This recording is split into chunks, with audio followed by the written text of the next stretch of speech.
Welcome to Brownish Parenting. Today we're going to be taking a look at how children develop their bicultural identity in the US. And so a lot of times children do go from showing up at school to this is who I am to kind of transitioning to this version of me is safer. And so psychologist Jean Finney has a three-stage model that really helps explain how bicultural identity develops throughout one's life. And stage one is this unexamined identity, where during childhood, this is where kids start to pick up on cues about what's cool or what's cringe, what's getting laughed at, what's getting silenced. And you don't actually think you're editing yourself, but you just slowly start to learn what parts of your identity are safer. So stage two is that identity search that you're going through. So this happens sometimes in adolescence, sometimes it happens in young adulthood, where something starts to shift within you. And this could be due to some kind of discomfort. Maybe you're embarrassed about something, but you're not sure why you were embarrassed of your family or your relatives that showed up.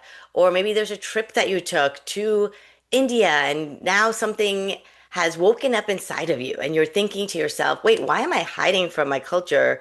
Or am I just surviving? And so this is where that reclaiming process really begins. And so you start becoming really curious about your culture. So the third stage is that ethnic identity achievement, where you have achieved your identity, you have integrated both the cultures that are part of your life. And so this is where you don't feel like you have to perform whiteness to feel safe and survive, but you also feel like you don't have to perform your culture to prove something to others, like, hey, I am Indian enough. And like, what does that even mean? So you exist as both. You're fully comfortable without hesitation, and you're in these spaces in between. And so most South Asian adults today, the young adults, they're in stage two. This is this in-between space where you're no longer unconscious of your culture. So you know your culture exists, you are curious about your culture, you're starting to learn more about it, but you also don't feel fully rooted in that culture.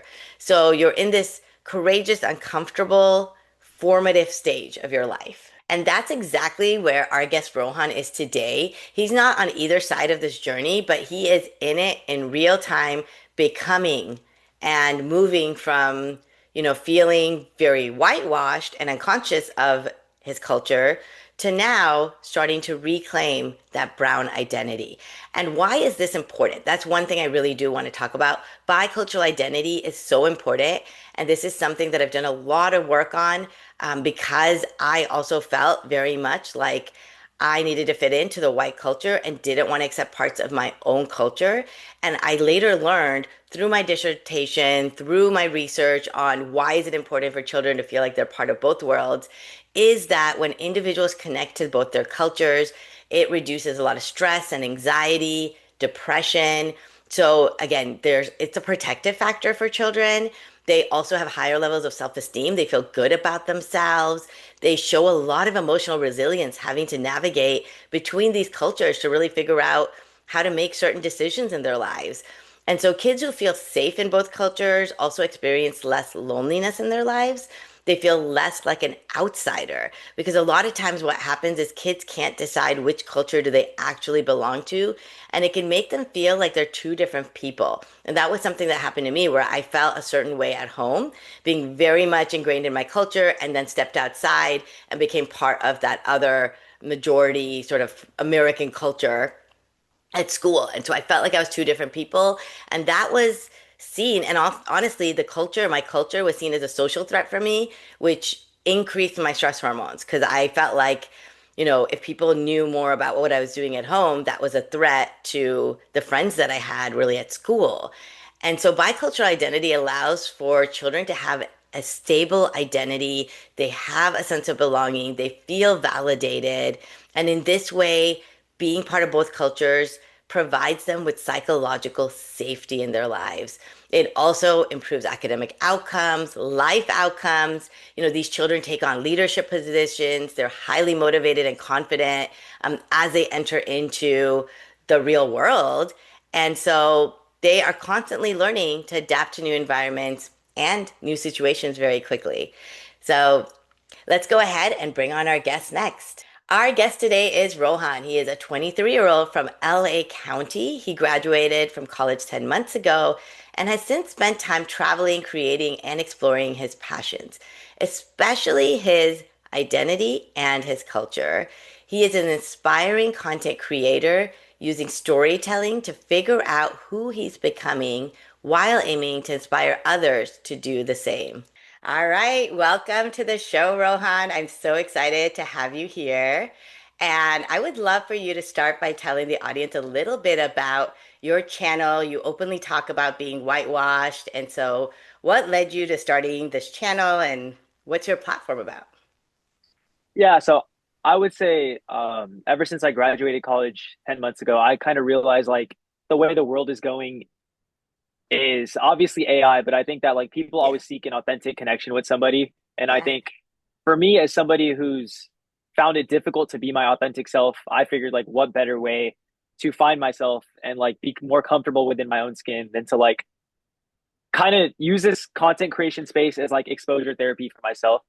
yeah. And I think I run like a Lakers fan page on Instagram as well. I have like 180,000 followers there, but I've always wanted to get into like building my own personal brand.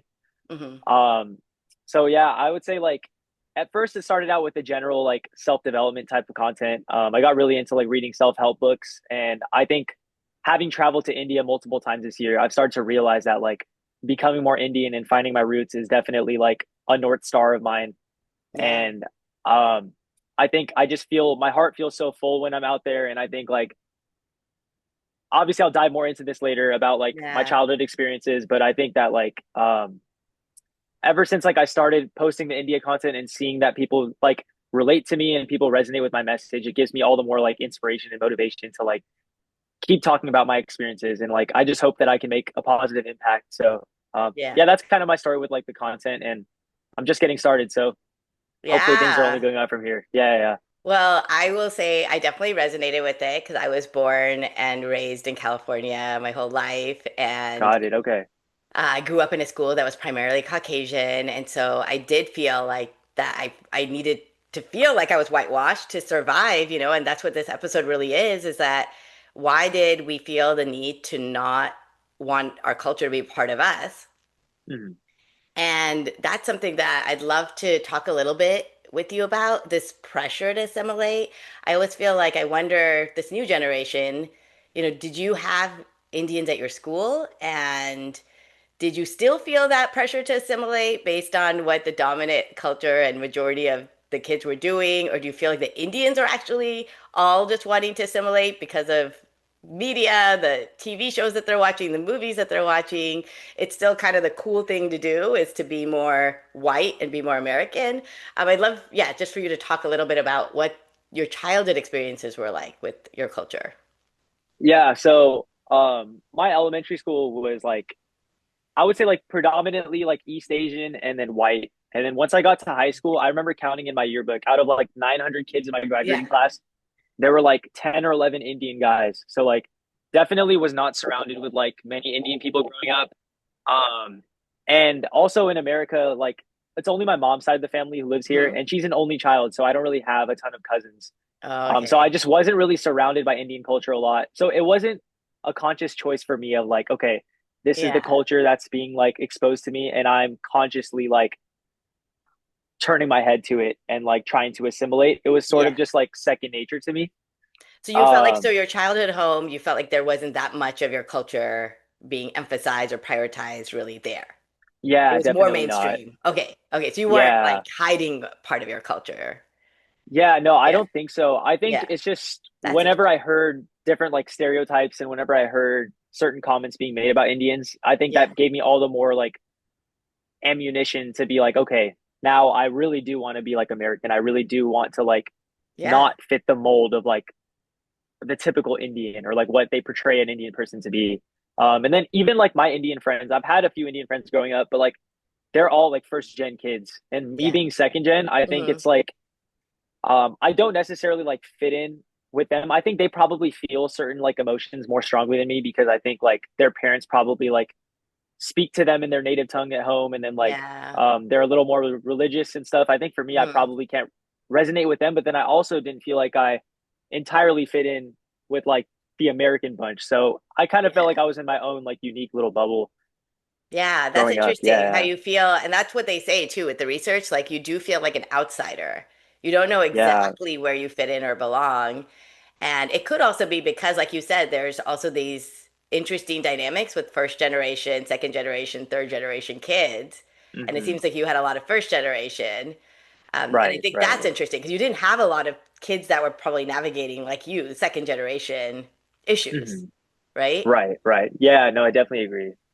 Yeah. So, and I know like the stereotypes definitely get to you too, and it's so hard to know what to say or do when you hear that your house is smelly. I know that happened to me, and I don't know if there was anything else like that you can that sticks out in your mind as a stereotype or something that just really stood out to you. Where I know for me, I didn't want my friends coming over to my house anymore because my mom was always cooking right after school, I see. and Yeah. or like trying to perfume my house before they came over.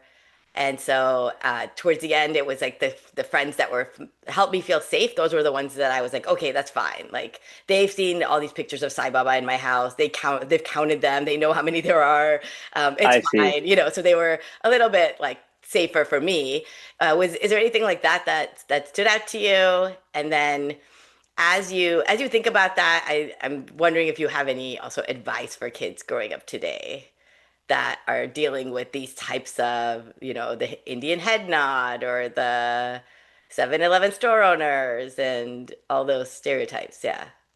Right. Yeah, I think there's a lot of layers to unpack here. I think Yeah. as a kid, um, I always like I was like a pretty athletic kid, and I think having this like sort of feeling that like, oh, I'm respected by my peers because I'm athletic and I have some sort of like status. I never really wanted to like anytime I hear these like Indian stereotypes growing up, I guess like in my head there was one voice that was telling me like I really don't like the things that people are saying. But I think Yeah. that my first instinct and just like my my instinct every single time was to Hmm. just be like um not stand up for like Indian people. Yeah. Yeah. And I think because I didn't want to be portrayed as like the kid that isn't like chill and like relaxed, you know? And Hmm. I was afraid that like if I say this bothers me a little bit, people are like gonna think, oh, he's a sensitive kid. I don't want to be around him. Like he's not as cool as I thought he was. And I think these were Yeah. definitely like thoughts that I was like programming myself with. And it wasn't Yeah. like I can't really think back to many specific moments where like I tried to stand up for myself and like somebody made me feel negatively about it. I just noticed that like um if you did if you were sensitive, I feel like you were almost targeted more. And I think that like Yeah. for that reason I wanted to put up this like my big boy pants on and show them Yeah. like, you know what, like Yeah. this doesn't phase me. But if they Hmm. like I feel like it really did bother me at certain points. And as I got older, definitely started to bother me more. And I would say like the jokes honestly started to get a little more intense as I got older too. So it was just like really uncomfortable to navigate, I would say. Yeah. Yeah. And then advice for kids, honestly, I think I'm still in the phase of like fully embracing who I am. And I'm like Hmm. 100% closer to getting there than I was before. But I would say, um, after putting up a front for so long, it really does get like exhausting. And I think like more than anything, I understand like we as like the human species want to feel a sense of belonging. But I Hmm. think that like for me, I spent so long um putting up fronts with different people and not ever like sharing my actual opinions. And I think because of that, I had very surface level relationships with like a lot of people around me. And I think it was preventing me from like getting really close to people because I wasn't exposing like everything about myself. And I would Yes. just say like it Yeah. gets really exhausting not being like your authentic self. And if kids Hmm. can just like really lean into what makes them different, I think the earlier the better for sure. Yeah, as for advice, I think I'm still not fully equipped to be able to advise kids on like what they should do because I think it's something I'm still grappling with myself. But I think like Yeah. hopefully a year or two from now, like I Yeah. can come back on the podcast and give like better advice about that. But Yeah, no, that's great. And I love how you explained this, the surface level, because I know that was something that I also dealt with a lot of my friends were Mormon at my school, and I definitely felt like I could not share that the parts of my culture or religion or anything with them, like the ones that we're just like the superficial friends. And like you were saying, it wasn't until I made my deeper, more authentic friends that I was able to bring them back to my house and I felt like they were understanding. And so a lot of it was me explaining, like I said, like walking into my house and saying, hey, you're going to see this and you're going to see that. This is part of my religion. And having the words and like to educate my friends, like I didn't really have that. Like, you know how today Diwali is everywhere, right? But when I was growing up, Absolutely, yeah. there was no Diwali at the library, there was no Diwali at school. It Mm, wasn't, something that became a holiday, right, for our state. So like of that, those course, things yeah. were not there. So I think it was very much very private and very much you don't talk about it. I don't even know how to explain this to you. I don't even know what Diwali is myself. So Right, right. just like how you were talking about, just as children are younger, really helping them understand parts of their culture and what it means to them so that maybe they can Mhm. explain it to their friends and that will help them maybe kind of overcome these stereotypes where people will make fun of it because they actually then maybe will understand it. No, I And think that's a great point. Yeah. yeah, And yeah, I think that like I definitely resonate with that because there's certain non-Indian friends I have that have like tried to get to know like what Indian culture is. Obviously yeah, beyond the food, because I think like Indian food has gotten so popular now. But I think like the more that people around me, like non-Indian people have learned about Indian culture, I think the more they like respect it, which is such a beautiful yeah, thing. I think it's just yeah, like taking the first step like beyond what the media is feeding you to try to yeah, like learn a little bit more. But yeah, no, that's really interesting you bring that up. And I think my mom would resonate a lot more with you because my mom yeah, is like a first gen. I could talk a little bit about like her upbringing too, but yeah, yeah. yeah, I think these are things that I didn't necessarily resonate with. Like the things that you're mentioning, I can feel for you because I've kind of heard my mom go through some of these Yeah, things, but I think yeah. for me, like not as intensely, I would say. Okay. Yeah, no, Yeah. definitely. And I think like the other thing I was going to tell you is like I also wrote my children's books because it's about like children growing up in the US celebrating these cultural festivals. And I always tell Awesome. parents to go in and read it in the classrooms and I read it and I make it really fun. Then everybody, even the kids that are not Indian are like, I want to celebrate Holi, I want to throw color. And Oh, so that's it's really awesome. cool to Yeah. see that, like to celebrate it in that way. Because I think sometimes it's just been most of the things we think about our culture have been so negative. We haven't had positive connections to our culture outside of our home, maybe like in schools or with our friends. So I Right. think about Right. like bringing my friend Christine to Gerba, right, and having her love it. And so the Mhm. more of that we can do, I think it'll help us kind of live in these like in between spaces, right, that we're in right now. Yeah, Yeah, yeah, 100%. No, that's so true. Like it's even hard for me to like fathom like people don't yeah, know what Diwali is because I think like yeah, I've seen so many people post about it and I've had non-Indian friends like tell me happy Diwali, which is such a beautiful thing yeah, now, but like I think it's really heartwarming to see like how far we've come and like yeah. there's still a lot to be done, a lot of work to be done, I would say, but like at least we're making like some forward progress. Yeah, no, totally. Yeah. I'd love to move into actually talking about your parents and how they, like, talked a little bit about exposure to culture, but did you feel like it was something that, some parents, yeah, they don't talk about it. Like, it is their culture, but they just don't talk about it in the home, like explaining it, like we said. Like, for me, that was the case. Like, we did have culture, like, we had religion and we had bhajans and things like that, but we didn't actually learn a lot about it. Other parents sometimes like pressure their kids to assimilate because they feel like that's what is success.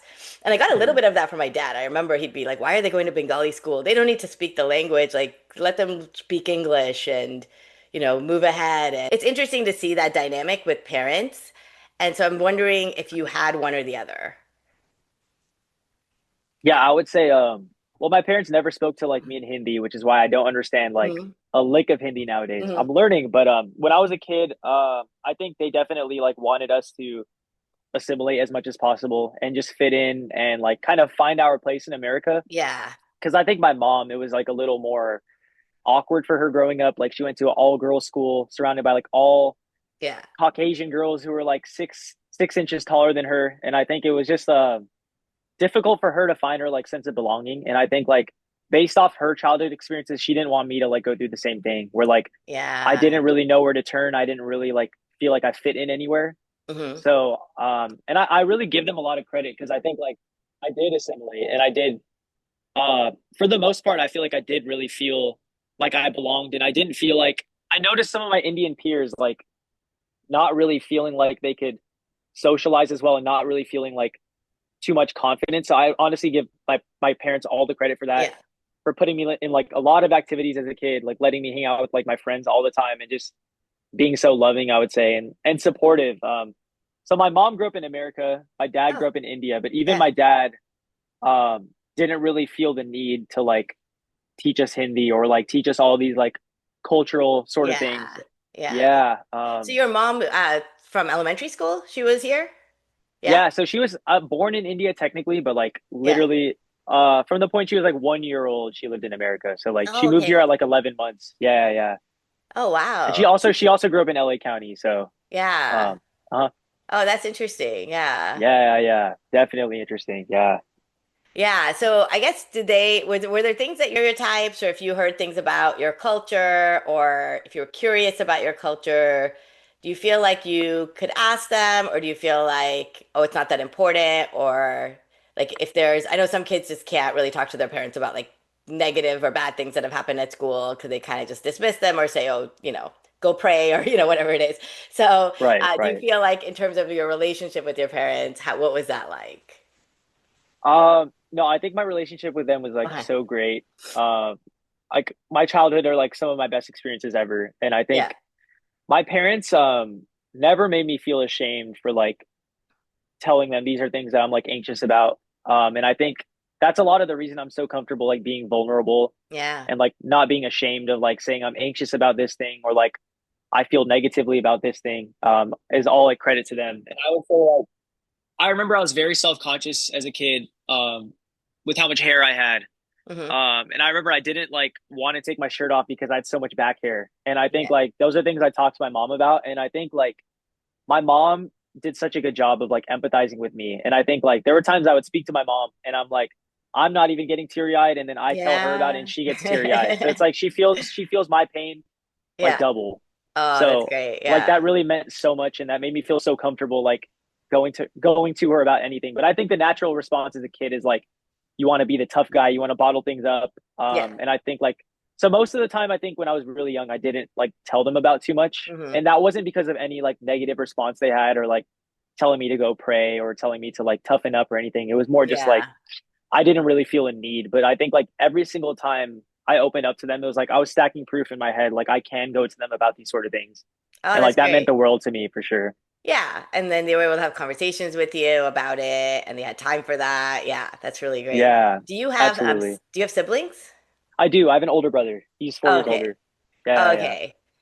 And do you feel like that played a role at all? Like your birth order or him as a role model for you or the way did they parent you differently than they parented him? Um, I mean, I think it's possible that I like was spoiled a little bit more as a Yeah. younger child. I think my brother could definitely speak more about that. But Yeah. yeah, no, he definitely like my brother was my biggest role model and like still is, honestly. I Okay. think this is probably just the first time in our lives where like we're kind of like walking our separate paths now. Like Yeah. he's more interested in like real estate and like investing. And for me, I'm like more creative.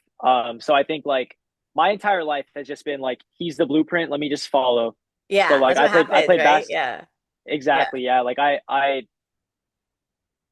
literally everything I did as a kid was because of him. Like I played Uh, basketball because of him. I quit basketball in eighth grade because we were both like about like 5 feet tall entering high school. So we both ran cross country and then I okay. ran track and then I wanted to go to UC Irvine because of him and I wanted to run cross country for Uh, UCI like he did, but I like ultimately got like hurt and yeah. like, high school was pretty tough for me. But I think now is the first time where like I kind of need to decide as an adult like what I want for myself. Yeah. And now what my brother does and what he's passionate about is a little different than like what I want. Mhm. So I think that's a lot of what my 20s has been is just figuring out like what really like drives me, what like gets me excited and like what do I feel like my purpose is. And That's I awesome. That's think exactly what you should be doing in your 20s. So that's so awesome to hear that. yeah, Yeah. yeah, thank you so much. Thank you. Yeah. And then I guess he was probably, was he curious about his culture too? Or that's pretty much, this is you, like being curious about your culture.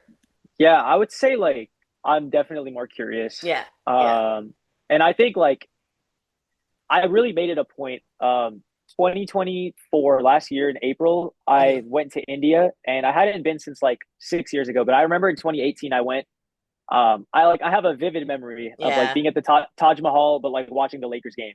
Oh, And I think that like really speaks to like how disinterested I was with like being in India and I didn't want to like immerse myself. But I've really made yeah. it a point in 2024 like look, I really need to experience it. Like people speak so highly about like going to India, and I would hear like Yeah. my friends saying they have some of the most like enlightening experiences when they go to like the motherland. So I was like, let me really try to like put my phone away as much as I can, and experience it. And I think I've traveled to India 4 times in the last like year and a half. So I think Wow. me having spent so much time there, I think has Mm. really opened my eyes to like how beautiful of like a community it is and how tight knit it is. And I think like certain aspects I definitely do envy being like living in like a suburb of Los Angeles where it's like a lot more secluded. But I think the biggest difference was probably me having like spent so much time there and being Yeah. open minded versus like my brother's just been more busy with work and hasn't like Yeah. I guess had the as strong of a desire to like travel to India, but I'm sure like that time will come. And Yeah, yeah, yeah, yeah. yeah, No, that's yeah, it's interesting because yeah, like as you said, your 20s, you're now kind of like he was maybe your blueprint before, and like, and your parents didn't really push culture on you either, but now you yourself are finding, this new path and navigating what that looks like for you. So you're going from this like, whitewashed Indian boy to now reclaiming your brownness, right? Your brown identity. 100%. And Yeah. yeah, and I thought it was interesting you talked about being at Taj Mahal and then watching the Laker game. And so Yeah. is that one of your defining, I guess I'm just wondering, is that one of your defining moments? Like, was there a defining moment that kind of pushed you over to like, what am I doing? I need to learn about this.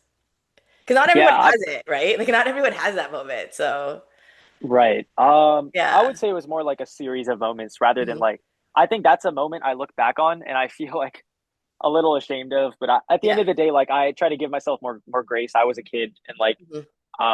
those are not decisions like I would make now. I think then I was just so interested in like the Lakers, and I only cared about the Lakers. Yeah. So that's all I wanted to do at that moment. It wasn't like a knock on India or anything. But yeah, I would say just going to India with an open heart and just understanding that like um I think feeling that like as a kid I kind of had these like assumptions like because when I Yeah. was younger I have these memories of being in India and like seeing people around me speak in Hindi and not understanding a word they say. And like Yeah. I think at that point in time I was like convincing myself like everyone around me is judging me. Everyone around me is like talking about me. But I don't think Uh, any of that was actually happening. I think it was just like an assumption I made at one point and I just started believing it and like, replaying in my head so long that it became like a truth in Yeah. my head. But Yeah. like as Sometimes I they got stare at you older, if you're like from America though, right? Like sometimes they do like stare at you a little bit more because they know you're not from India, but it's not necessarily a bad thing. It's just they're interested. exactly. Yeah. Yeah. Definitely. Yeah, yeah, Yeah. yeah. And I think like as I got older, like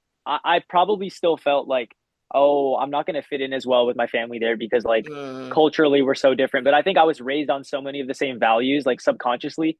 And I yeah. think now that I go there, I'm like I speak to all my cousins and I talk to all my dad's siblings and I'm like, we're all so similar. And it's so crazy that I grew Yeah. up on the other side of the globe, yet like Yeah. we're all like the same people. That's so And I'm sure cool. like Yeah. DNA has an aspect, but Yeah. like DNA has a plays into that a little bit. But like Yeah, yeah. No, but the values yeah. that you talked about, because I think a lot of times I also have looked at just what do people think is a good Indian versus a bad Indian, and it's like maybe somebody that shows up to a party and they're not wearing, the salwar kameez or the sari or the Indian attire, and they just show up in their black pants and like nice top, and is that person like less Indian than the other person? But maybe that person also like does all the pujas at home every morning and prioritize his family, like you just said, right? So there's Right, so many right. different ways that you can show up, and so it's not necessarily a good thing to judge people based on how Indian they are, because there's so many different ways. And like you said, like the values, the beliefs, the collectivistic beliefs, going and like how you're going and visiting family and spending so much time with them. So that's awesome. Yeah. Thank you. Yeah, no, I think you just described me though. Like I definitely go to like an Indian Yeah. function wearing a like button up and black pants. Yeah, So yeah, I yeah. definitely need to like widen my wardrobe a little bit for sure. Yeah. But it's just like one of those things where you're like, you're judging someone based on if they can speak the language or not, which I mean, that's one aspect of it, like we just talked about, but there's just so many. And you're also dedicating Absolutely. your entire content creation channel to learning about your identity, like Right, through right, the right. For process. sure. Yeah. Yeah. Yeah. I'd love to learn a little bit more about that because you are super confident in just putting yourself out there. I have so much to learn from you, and I'm learning perfection with South Asians in general, South Asian males too, right? That it is so hard to move away from those perfectionistic tendencies. And so Mhm. you have definitely navigated this path. I love your, what is it, your channel where you just kind of talk. It's like speaking straight to the lens, unfiltered. You're Right, right. not trying to script yourself. And how have you, like, has that always been a part of your identity, like self-improvement? Or do you think that also is something that kind of switched for you maybe in adolescence? Yeah, I think like I wasn't very I think I had certain things going for me when I was younger, but I was never really like super ambitious until I graduated college. And I think Okay. um yeah, like I would say like seventh grade, like middle school all the way until like the end of college, I probably read like one book combined, Hmm. like one or two books. Yeah. Yeah. And like every time we had to like um I guess read a book in class, I would always just read the summaries. Like I would skip out on it. But I think I always like felt like okay, as soon as like college graduates, I want to like get my life together. And I think that's when I started to realize like it doesn't like happen as quickly as like I Hmm. expected it to. I thought that like, oh, I'm just gonna start focusing and I'm gonna get it figured out. Like I'm gonna figure it out right away. Yeah. But I think Yeah. like I've sort of been navigating this whole last year, like how do I learn? Like how do I improve? And I think like at first that started out with like reading so many self-help books. And I Yeah. think at some point like I started to overwhelm myself because I'm like feeding my brain so many like I'm consuming so many like self-help quotes, but I feel like where is this going? I don't see any tangible change in my life. And I always Yeah. thought like people always say like read books, like you'll be successful if you read. So I started reading a lot, but like nothing tangible was changing. And I started to realize like I don't really have like Hmm. goals. Like I don't know where I want to be. I don't know who I want to be. So like what Yeah. am I doing every day if I don't like have a vision of like where I want to go, you know? So like I think Yeah. that's been a nice shift for me is like yes, I still do read self-help books and I'm still very like passionate about that, but I think like the work doesn't just like get done itself. And like no matter how many self-help books I read, I need to like be applying this knowledge. And Yeah. I think that's exactly like what content has done for me is like I think everything that I've learned and like how you need to be uncomfortable like comfortable being uncomfortable and like Yeah. embrace being cringe. Like everything good is like on the opposite side of cringe. I think like Yeah. um slowly but surely I'm like getting there. And I think like I appreciate you bringing up that challenge because I think like that was so stressful for me because Yeah.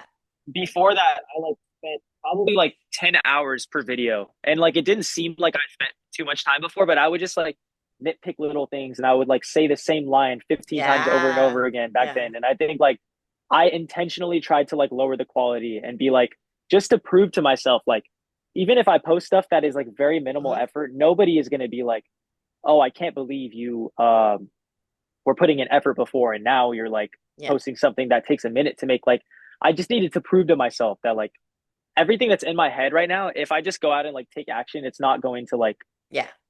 come true, you know? And I think that's Yeah. exactly like what this whole journey has done for me. And like I was just so afraid of like people judging me and like I think you start to realize like when you I think for me what's given me so much more comfort. Sorry, I'm going on so many tangents, but I could No, talk no, about no, this this for is so long. good. But like Yeah. yeah, I think like embracing like being vulnerable and I think like other people like watching me being vulnerable Hmm. has like made me realize that like the more I share what I feel like is embarrassing to myself, the more I'm actually like going to find people that resonate with me and like Yeah. support me. Yeah. And it's not like what people think. Like when people are vulnerable, they think like people are going to judge them and they're going to label them as weak. But Yeah. I think it's like Yeah. completely the opposite. And I No, you're think so like strong if you're vulnerable because that's the yeah, hardest thing to do. Yeah. yeah. And I guess I Yeah. didn't give myself enough credit for that before. But I think like after like seeing people message me and saying like, look, I appreciate like you speaking your mind. Like these are things I wanted to talk about as like an Indian American, and you're doing it on behalf of all of us. Like that stuff to me is like so powerful and like makes me want to tear up. Seriously, like so Yeah. it just makes me want to like keep going and like go even harder for sure. Yeah, no, that's great. And I think I mean, there's so many teens, and I think you said it was after you graduated that you really were able to start taking these actionable steps, right? Because you did read, Yeah, and I do the same thing. I read tons of self-help books, and it is so true that you just have to take that actionable step, whether it's you can read that 5 a.m. club book or wake up at 5 a.m., right? And so right. I Very read the true. book. I Yeah. don't necessarily wake up, and I need to. So taking those actionable steps, being vulnerable, for someone who is having a hard time doing that, is there a micro goal, a micro step, something that can help them get there? Yeah, that's a really good question. Yeah. Yeah, I would just say like practicing like just being aware of like your thoughts Yeah. Because I think we're so quick, especially like our generation, we're so quick to like, if you have a negative thought, like let me go distract myself with my phone. Like I don't want to sit with this Yeah. negative emotion. Yeah. So like it's almost like you need to just get more comfortable, like being like, okay, this is like how I Yeah. feel. And it's like okay to feel this way. Like Yeah. and I think the fact that like some people will be like, oh, if I have Mhm. this thought like defines me. But I think like separating yourself from your thoughts Yeah. has been like really huge for me. And I think like journaling for sure has just helped me like Uh-huh. understand like I feel like now I'm at the point where like if I feel negatively, like I can sort of pinpoint like what is the cause. But I think like it just takes so much practice and introspection. And I honestly think like I'm a little too introspective. Like I spend a little too much time like ruminating on this stuff. And I think there's it's like a double-edged sword. I think like Yeah. yeah, but I would say like definitely like journaling and just being like aware of your thoughts and just like challenging yourself to just like if you feel negatively about something, like just sit with it for a second. Like the world isn't gonna Yeah. like blow up. This is not like the worst thing in the world, you know? Like Yeah. um but yeah, that's the best advice I would That say is starting out. awesome, especially in this day and age. I didn't necessarily put it together with I mean, I've thought about this, but the social media, when you feel uncomfortable, when you feel like there's something going on, to sit with it, to journal, and that can lead you to that next step of taking action towards what's happening. Just like how Right. you like are taking these trips to India, and it's because you were able to sit there. And I feel like I've seen this in your videos where you were like, I had to give up my hi-fi, your high-speed internet, your Fortnite, your Lakers games, Right, because right. those were all like real distractions that then wasn't able to allow for you to like really think through your identity and belonging and why you might feel a certain way every time you go out into the world and question your culture or question your identity. It's still there all the time until you do something about it, right? So, Yeah. So yeah. true, so So true. that No, you feeling is definitely still nailed there. it. Yeah. Yeah, Yeah, so yeah, yeah. sitting with it, I think, is key. And I think that's like the best advice parents can give their kids is just when they do feel something that's not right, don't distract. Really just try your best to sit with it, do some deep breathing, journaling, Yeah, and then I try think to so too. figure out what that next step is. Yeah. Yeah. Absolutely. Yeah, yeah, Yeah, wow. You have given us so much insight into this yeah. world of navigating through one's bicultural identity. I'd love for people to be able to find you, find your work so they can connect with you. What's the best way to reach you? Yeah, so I'm on I need to diversify and go on YouTube too, but as of right now I'm on TikTok and Instagram. And then Okay. my username is Rohabits, so ROHABITS. I hope I spelled that right. I don't usually spell it out loud, but yeah, Rohabits. Real habits. Um yeah, yeah, yeah. All right. And is there anything new you're working on right now? Are you taking any more trips to India or is there anything else coming up? Yeah, so I've been also trying to build like a productivity app the last like Ooh, 5, 6 months. It's been a slow process because like I studied communications. okay. But I'm seeing now with like the AI powered tools, you can really like Yeah. build anything nowadays. And I think like I've like always been super keen on like finding a good like habit tracking app, and nothing really like stuck with me. So I'm building one and hopefully launching within the next month. It's called Life GPA. It basically like tracks your life Ooh, like school. I So like the like instead name. of like Yeah. academic classes, it's like facets of your life that you feel like need improvement. So it might be like fitness, mental health, and then you set like your own personalized like curriculum for yourself, your own habits, and then like assign point value Yeah. and then a frequency for how often to like complete these habits, and then like it'll display a life GPA at the top. And Oh, I that's think so that helps. cool. Yeah. Yeah, so that's what I've been working on, and then also like the content. Yeah. Other than that, those are like the two main things. I'm really trying to like narrow my gaze to just a couple things rather than like spreading myself so thin and trying to like explore Yeah. every side hustle. Okay. Yeah, Yeah, no, that sounds awesome. I can't wait for that to come out. You'll have to let me know. absolutely. Yeah, yeah, Yeah. Yeah. Any last words for Brownish parents, especially ones that are raising kids that are navigating between two cultures? yeah. Yeah, it's really hard to narrow it down. I think Yeah. but I would say as a kid, like there's never any shame in like being different than other people. Yeah. And I think the more that you can get yourself to embrace like what feels true to yourself, I think the more like you can just go about every day and feel like I can wake up today and just act freely. And I think like Yeah. it's definitely a long process. And I know like a lot of times people give you this like cliche advice, like just be yourself and like you'll attract people who like you for you. Yeah. But it is very true. But I think like what people don't talk about is like how difficult it might be to embrace like your true colors. And I would just say like figure out like who you are, like what you stand for, what your beliefs are, and like who you want to be. And I Yeah. think like what's helped me a lot is like staying really grounded in that, like reminding myself. I have like a visualization of myself in like 3 years on my like door, and I read it every morning. Mhm. And I think like I would just say like try to figure out like what your opinions are, and just be like awareness is the first step for sure. Just be aware of like Yeah. your people pleasing tendencies, and it definitely takes so much time. But I would just say like um, be patient with it for sure, and like Yeah. yeah, just try to figure out like what your opinions are and what like society has sort of programmed you to do, and like Yeah. just be able to like differentiate between the two. It's like the first step. Yeah, okay, I Yeah, love that. Just being, yeah, be aware of that noise outside that maybe doesn't let you yeah, hear what your inner compass is telling you. Because, like you said, South Asians, people pleasing, perfectionism, peer pressure as you move into school age, middle school, adolescence, and all of that doesn't really allow for you to be your authentic self. So, helping yeah, have and having those conversations for parents to really, the home should be a safe place to be able to have those conversations, just like how you had growing up, being able to have parents address children's needs, and being able to have open lines of communication so kids feel like they can tell their parents what they need, what they want to tell them. 100%. Yeah, Yeah. and I credit my parents for everything. Like I Yeah. wouldn't be who I am without them. So like that's definitely huge. Yeah, and I love it. I see it. I see your videos right now with you going out and eating with them, and your dad's just making fun of you, and it's awesome to see that. Yeah, that dynamic. So, Rohan, I just want to thank you Yeah, so much for letting us get a glimpse into your life and how you are, teaching us how you're really becoming, forming that identity, and going from whitewash to brownish, and then brown. And so we will. baby steps for sure. Yeah, Yeah, yeah, yeah. I'm super looking forward to just following your journey along the way. And for parents, just a reminder that identity shouldn't really have to be claimed later on in life. We should build safe places for our children to grow and develop and really connect to both their identities. Much for listening, everyone. And I look forward to our next episode. thank you.